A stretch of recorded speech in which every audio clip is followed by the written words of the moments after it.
It's been quite a while since I did a video like this. Some might call it a rant video. I like to call it a critique video. What I want to do is I want to talk about the new Infected Broodmother fight. I also want to touch upon the Wasp Queen fight and just kind of give my opinions on what I think about specifically the Infected Broodmother, but I'm also, let's just really quickly talk about the Wasp Queen. First, I want to show that I did beat the Infected Broodmother last night, and we'll get to that in just a second, so I have the drops from that. What I want to talk about first is the Wasp Queen. So, of course, the Wasp Queen was added in the 1.2 update. I beat the Wasp Queen during the PTS, and it was really an easy fight. To be completely honest, I thought the fight was too easy. I blew through it the first time. All I did was use salt arrows and a Black Ox crossbow and my antlion armor, and I didn't really have to do any, like, it was just really little preparation. I went in with some smoothies to heal and used my salt arrows and just completely slaughtered her. Very simple fight. She only spawned in 2 wasps during the entire fight. Now, while I was playing it, people told me, well, that doesn't make sense. She's supposed to spawn in more. Well, she didn't. Maybe I got lucky. So last night I needed to fight her in order to craft the summoning item for the new Infected Broodmother. So in the process of doing, so I basically had to go up and fight her. I was like, this isn't going to be too hard, but let me go in. Let me take a bunch of smoothies just in case, because I know they supposedly changed it a little bit. The first time I tried to kill her, I died. I got her down to probably, I don't know, half or a quarter health. I can't remember exactly what it was. But the difference between that fight and the first time I did it was she was spawning in wasps I don't remember exactly the rate, but it seemed like every 30 seconds to a minute at most. She was spawning in 2 wasps. I would kill them. By the time I killed the 2 wasps, 2 more spawned in. So it ended up just being a frustrating fight. I almost just stopped playing at that point because I didn't even feel like having to fight her again and go through that. But I persevered. I went through. I went back in the second time, loaded back in, and I beat her on the second try. It was much harder than I thought it was going to be. I'm happy that they made the fight harder, but I think they went a little bit overboard on the Wasp Queen fight because it just, for the average player, and this is a comment, I know a lot of people were commenting on my stream saying, well, you've been asking for the game to be harder. Well, what I've been asking for and what maybe some of you have been asking for is not what the average person's asking for. Going through my YouTube comments recently, and even some people coming into my streams and other places, I've seen that a lot of people are asking, why is the game so hard? For the average person that sees this game, they're going to look at this and be like, oh, it's just a kid's game, right? It's just a cartoony looking survival game. It's not going to be that hard. They're not expecting to come into this game and be playing Green Hell or a Dark Souls game where the combat is brutal, you can die a lot and stuff like that. So in general, I just don't know why the game is so difficult. Of course, I guess you could say you could just drop it down to mild. That's fine. But I think normal people come in and they play it on medium, and I think medium should be balanced around the average player. If you want to make mild for children, that's fine. But like I said, I have all these people coming in saying the boss fights are too hard specifically, and then this last update, the 1.2 update, they made the boss fights harder by giving the Broodmother, I think, more health. They nerfed a lot of the better weapons in the game as well. So in general, the boss fights are going to be harder. The Wasp Queen fight, like I said, I would say it was 5 to 10 times harder than it was the first time I did it. It was pretty brutal. But beyond that, let's just talk about the Infected Broodmother. So like I said, I beat the Infected Broodmother, but I probably should put an asterisk next to that. Everything I've done in this game, all the 100%, everything up to this point has always been done. All my videos, with the exception of ones I recorded in creative, anytime you saw any kind of survival footage, it was always done in medium mode. Sometimes I did woe mode, but typically I was in medium. I tried to beat the Infected Broodmother last night on medium. I don't even remember how many times. It was 5 or 6. It might have been more. I tried it for hours. I couldn't beat her on medium. My setup going into it was going to be a fresh spear, which I'm not sure if I have in my inventory, was a fresh rusty spear, which I could only get to level 7 because I don't have the resources. Now this save, if I load it up right here, it's going to show you that I have 200 in-game days on this save. So we're at day 224. That's because I played it a little bit after. Some of these days, it was about 200. Actually, I guess it was 200. It was over 200 days going into last night, obviously, because my stream wasn't that long. So this is a save that has roughly 100-ish hours into it. And if I look at my upgrade resources, I just don't have that many. Now, for comparison, if you saw my stream last night, I loaded up a save that I had started during early access, which had 500 and some days in it. And I think I had 175 twinkling shells. I had a chest with rows and rows of stacks of every single upgrade resource that you could possibly need. So essentially, if I was playing on that save, I could load in and just make everything and max it out. I think I have several maxed out weapons and armor sets in that game. In this one, the only thing I have maxed out is the fire ant armor. And I think I upgraded one weapon to level 9. I don't even know. No, the weapon I used for the fight yesterday was only level 8.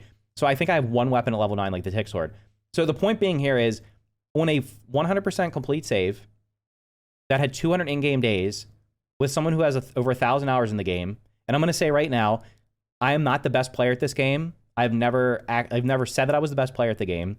If you saw clips of me saying I was a god gamer and yada yada, I was being completely sarcastic. I would consider myself slightly above average in terms of skill at this game or any game that requires dexterity, which the Infected Broodmother fight is so fast-paced that for someone like me, who is probably 2 to 3 times as old as most of the people watching this video, I don't have the dexterity I used to have when I played video games. I'm better at video games where I have to outthink my opponents, not where I have to out-skill them via movements and stuff like that. So I'm not trying to use that as an excuse. I'm just trying to give it as a baseline for my experience through the fight.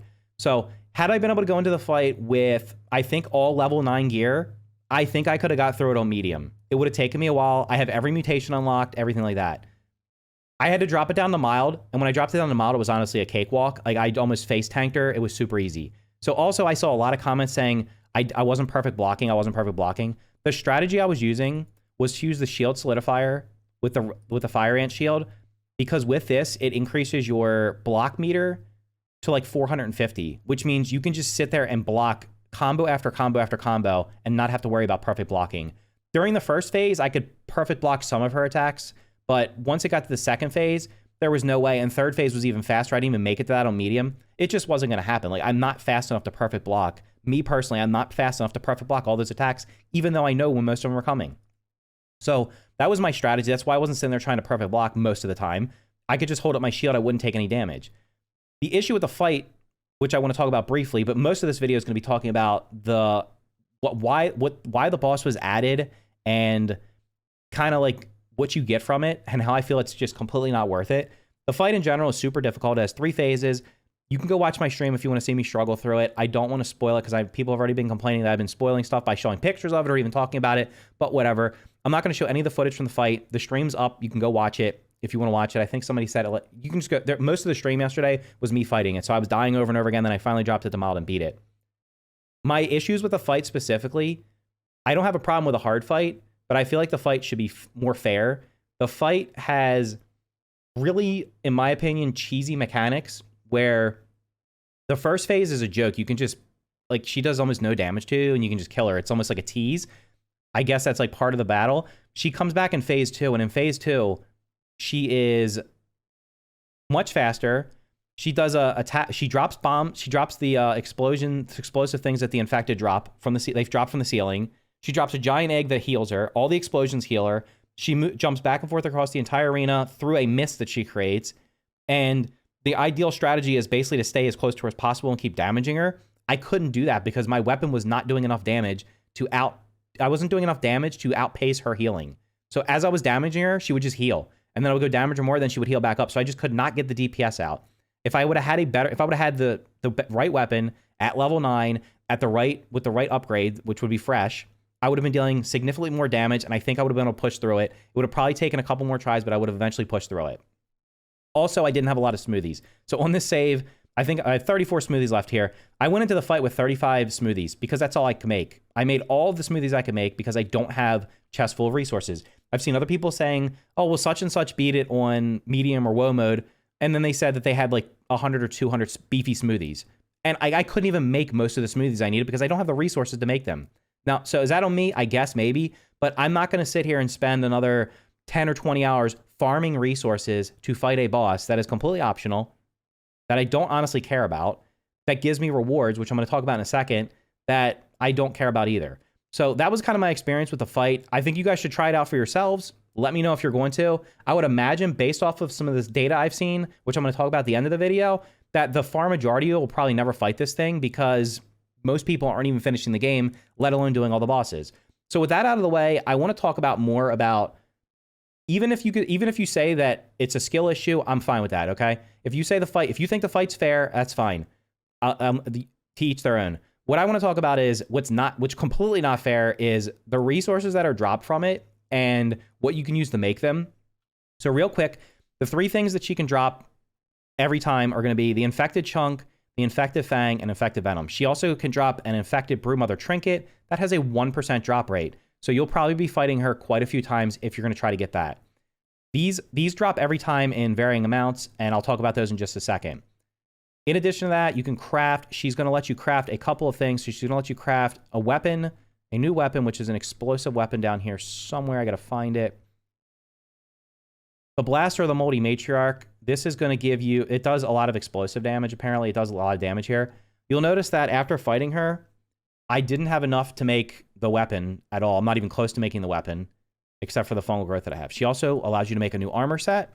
The armor set is going to be down here. So it's a full armor set, and this also costs the different pieces. As you can see here, I'm not able to actually make any of these either. So after the fight, I was not able to craft. Normally after a boss fight, you can craft, like when I beat the Wasp Queen the first time, I was able to craft the hat and the bell. When I beat the Mantis the first time, I was able to craft, I believe, part of the armor and the weapon. When you beat the Broodmother the first time, before they added the new stuff, you could craft the Club of the Mother Demon and the mask.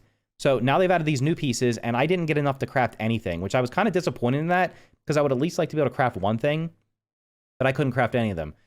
And then down here, we have the leg pieces, which are right here, so just to show you there. And then there's a couple other things that you can craft from it. There's a throne that you can craft somewhere down here. Maybe it's under chairs. So we got the throne.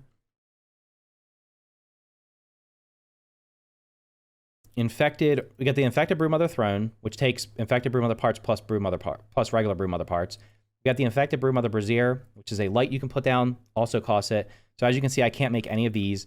And then it also came with the mount and the stuffed version of it. So I can't make the mount, and I'm pretty sure I can't make the stuffed version. Let's go down here and check that. No. So I beat the fight, and I got the resources, and I can't make anything, which means I have to fight her again. So let me really quickly run you through what it takes to actually, what it's going to cost you to fight her, number one, and then what the drop rate she has of the resources, how much it's going to cost you to make all those things, and also why the gear that she drops, in my opinion, makes absolutely zero sense. I don't know how it fits into the game. So let's jump over to that real quick and run through that. So as you can see here on my Steam account here, I have 41 out of 41 achievements. I got all the achievements. I got through the 100% report card after 1.0, and then I stopped playing it. I did not really come back. I think I came back maybe for a day for the 1.1 update and bought the Christmas tree stuff and then stopped playing it again.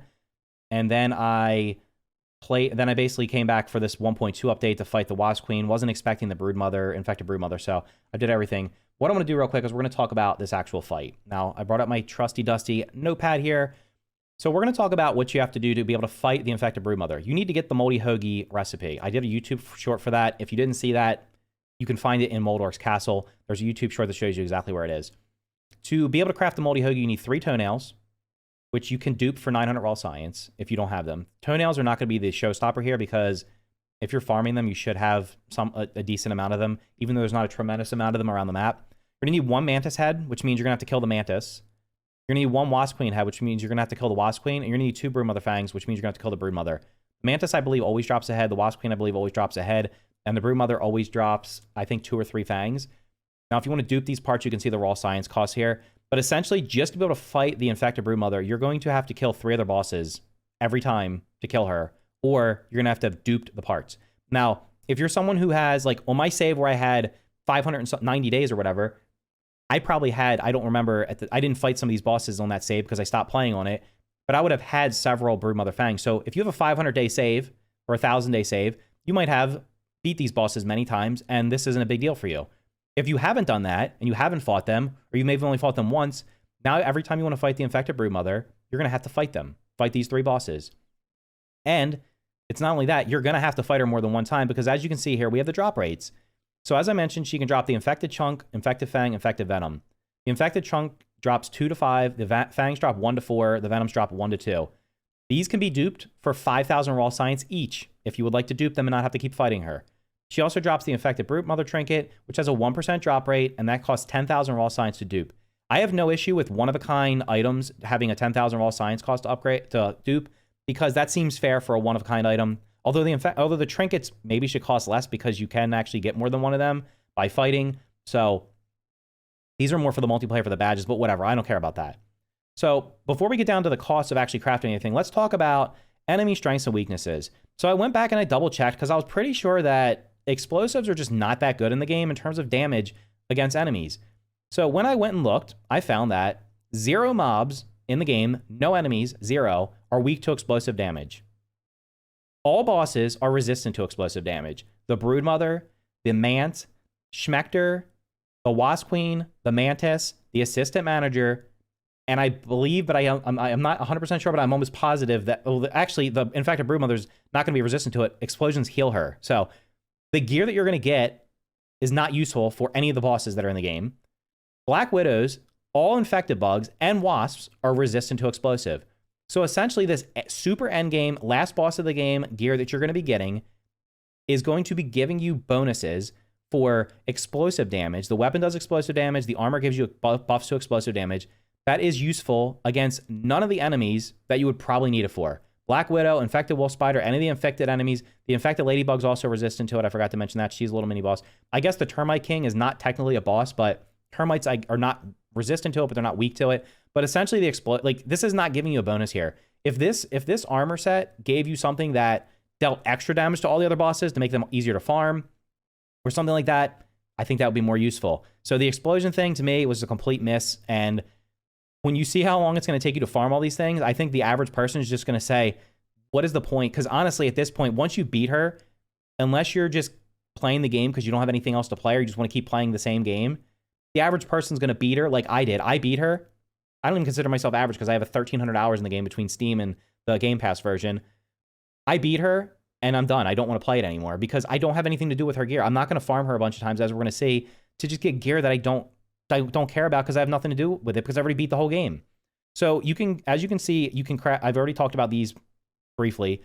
The Blaster, the Molly Matriarch, that's the weapon. These are the costs of it, the infected chunks and everything. We're not going to go through all these. I just wanted to list them here so you could see how much the costs were all on one screen. So we got the full armor set, the mask, chest, and greaves. We got the decorations. We got the Brazier, the throne, the mountain, the stuffed infected Broodmother. So if we go down here, we're going to see the big number down here is going to be how much do you need? I'm not even including the other miscellaneous things like the shells, the moth fuzz, the pond moss. That's whatever. You can get those. You need 42 infected chunks. As I mentioned, she drops 2 to 5, which means you're going to have to kill her 9 to 21 times. Now, these numbers might be possibly changed based on the fact that you can use different trinkets to steal from her and stuff like that. So these numbers might drop a little bit, but they're not going to drop significantly. If you don't want to do the 9 to 21 kills, you can dupe those parts for 5,000 raw science, which will cost you, depending on the drop rate of the first time. So let's say you beat her the first time, you get lucky and get 5. If you have to dupe 37 of them, it's going to cost you 185,000 raw science. If you have to dupe, you got unlucky and only got 2, you're going to have to dupe 40 of them. It's going to cost you 200,000 raw science. It's going to cost you 14 infected fangs to make all this stuff. They have a 1 to 4 drop rate. That's going to be 4 to 14 kills. Again, if you can use the steal mechanics to lower these slightly, okay. The 5,000 raw science is going to make it cost between 50 and 65,000 raw science. You need 19 infected venom. It's a 1 to 2 drop rate. I think I got 1. That's 10 to 19 kills. Again, could possibly be lower if you're able to steal stuff. And I actually did equip the mutation. I equipped the dissection mutation, whatever it's called, that can give you bonus loot. So I don't even know if I got bonus loot from it or not. Maybe it did, maybe it didn't. And you can dupe them for 5,000 raw science at a cost of 85 to 90,000 raw science. So the dupe cost would be at best 320,000 raw science, at worst 355,000 raw science.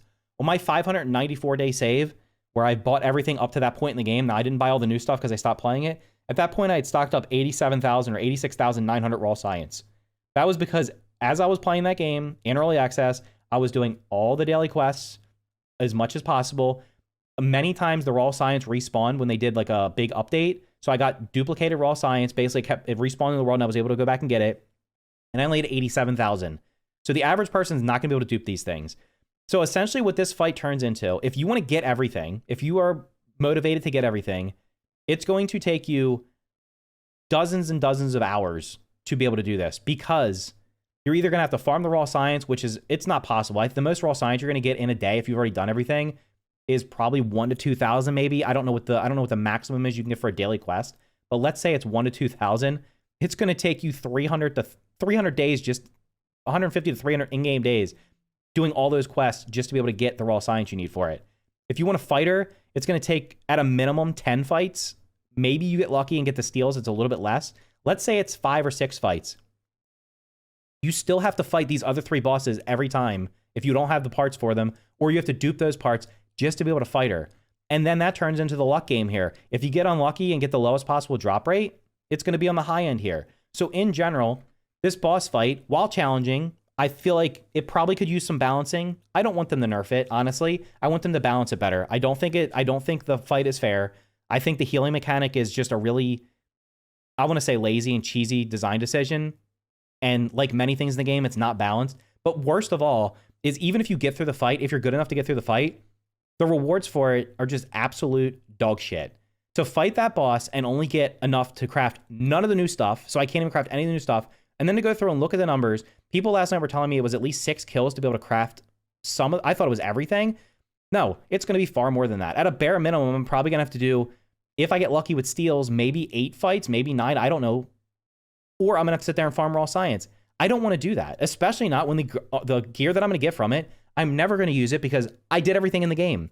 I'm not playing if I was playing the game at this point, it would be just to build something random. I'm not going to go around farming bug parts or upgrading weapons for things that I don't, what do I need them for? I've killed everything in the game. I beat all the bosses. I don't want to fight any more enemies that I've killed 100 of or 200 of or 400 of trying to farm the gold cards. That's not of interest to me. If it's of interest to you, fine.